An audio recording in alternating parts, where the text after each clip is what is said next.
नमस्कार, अलका रेसिपीमध्ये तुमचं मनापासून स्वागत आहे। आज मी बनवले खिमा आणि वाटाण्याची रेसिपी। चला सर्वात आधी तुम्हाला रेसिपी दाखवते।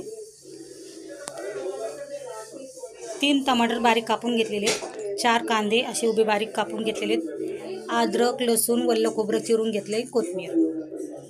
आता हे मिक्सरमध्ये मी आलं काढलं सगळं बारीक करून घेते। टमाटर त्याच्यानंतर कांदा बारीक करून घेते, मग त्यासंग खोबरं बिबरं बारीक करून घेते।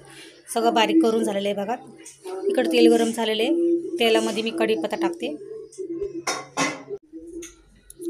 त्यामध्ये कांदा लाल झाला थोडासा, तर सगळा मसाला त्याच्यात टाकून घेतला, सगळं मिक्स करून घेते। त्याचं पाणी आटोस्तोवर त्याचं पाणी सगळं आटलेलं आहे। आता याच्यामध्ये मी टमाट्याचा ज्यूस केला तो टाकून घेते, त्याच्यामध्ये प्युरी करून घेतलेली।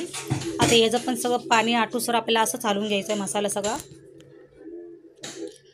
मसाला सगळा सुक्का झालेला आहे। आता याच्यामध्ये मी हिरवे वाटाणे टाकते।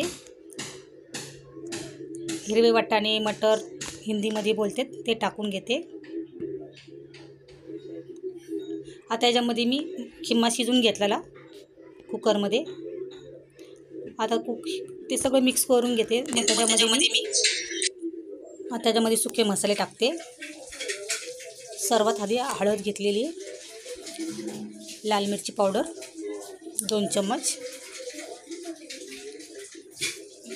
धनिया पावडर, गरम मसाला, जिरा पावडर आणि चवीप्रमाणे मीठ सगळं मिक्स करून घेते। आणि मसाल्याच्या भांड्यामध्ये मी थोडं पाणी टाकून त्या डब्यात टाकून घेतलं होतं। आता ते थोडंसं पाणी त्यात टाकून घ्यायचं आहे आणि कुकरमध्ये शिजवलं होतं त्याच्यातलं आळणी पाणी ते त्याच्यामध्ये टाकून घेते।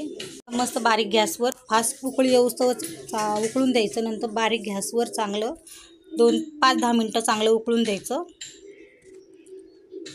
आणि त्यानंतर चांगली उकळी आलेली आहे। आता मी वापस थोडा फास्ट गॅस करते आणि त्याच्यामध्ये मी बारीक चिरून कोथिंबीर घेतलेली आहे ती त्याच्यामध्ये टाकून घेते सगळी।